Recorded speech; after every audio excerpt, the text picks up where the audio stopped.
बिस्मिल्लाहिर्रहमानिर्रहीम। आप देख रहे हैं मीडिया पॉइंट 07। इस वक्त मैं मौजूद हूँ मीर मासूम शाह लाइब्रेरी की छत पर, जहाँ पर गुज़िश्ता साल खतीर रकम से सोलर सिस्टम नस्ब किया गया था, जो कि इस वक्त गैर फ़ाल हो चुका है।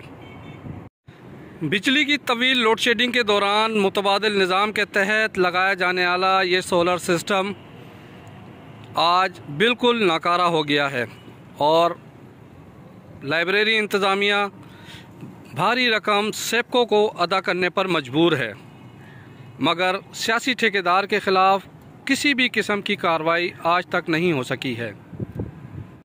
सियासी ठेकेदार की जानिब से लगाया जाने वाला ये सोलर सिस्टम शुरू से ही गैर फ़ाल रहा है।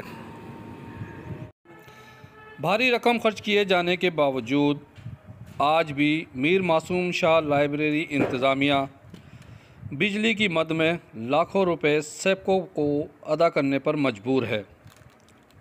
मीनारा रोड पर वाक़ई खूबसूरत लाइब्रेरी में बल्दिया इंतज़ामिया की जानिब से तमाम तर सहूलियात तो मुहैया की गई हैं, मगर आज तक सोलर सिस्टम के हवाले से कोई मौसर इक़दामात नहीं उठाए गए और लोड शेडिंग के दौरान बच्चे गर्मी से बचने के लिए दरख्त के नीचे तालीम हासिल करने पर मजबूर हैं। परवेज़ ख़ान, मीडिया पॉइंट, मीर मासूम शाह लाइब्रेरी, सक्खर।